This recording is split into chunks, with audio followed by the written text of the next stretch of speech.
Did you know that the Dickinson County Nature Center has an indoor bat cave? Okay, well, there's not actual bats inside of it, but you can go inside to learn all about bats in Iowa. So take a walk through and learn that Iowa has more than 8 different kinds of bats, and that our bats are really in trouble. So we're such a proponent of pollinators here at the Dickinson County Nature Center, and bats are actually really important pollinators all throughout the world. Fruit and nectar eating bats help spread seed as they're looking for nectar. They help spread pollen as they eat the nectar in the different flowers. Now, bats in Iowa are all forest dwelling bats naturally.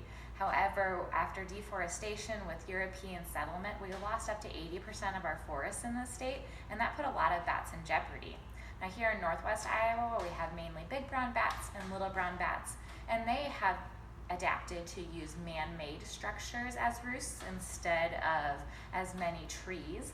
However, that also puts them in jeopardy because people don't necessarily like to have bats around their houses, but also they don't like to have them around because there's so many misconceptions out about bats.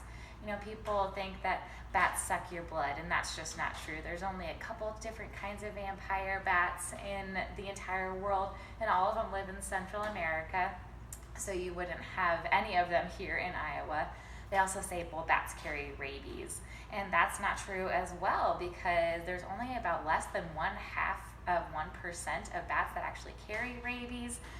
Most of them will not survive and be anywhere near humans.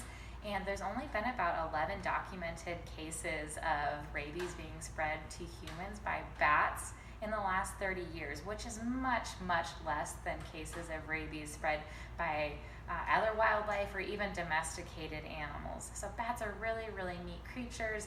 They are awesome because they eat mosquitoes and they eat beetles. They even eat moths if you're not a fan of moths. So you can come into the Dickinson County Nature Center, learn all about bats, why bats might not be as bad as you think they are, learn about how they are helpful to the environment, and maybe break some of those myths and misconceptions that you have about these creatures. So come on into the Dickinson County Nature Center, check out the indoor bat cave, and again, everything here is free.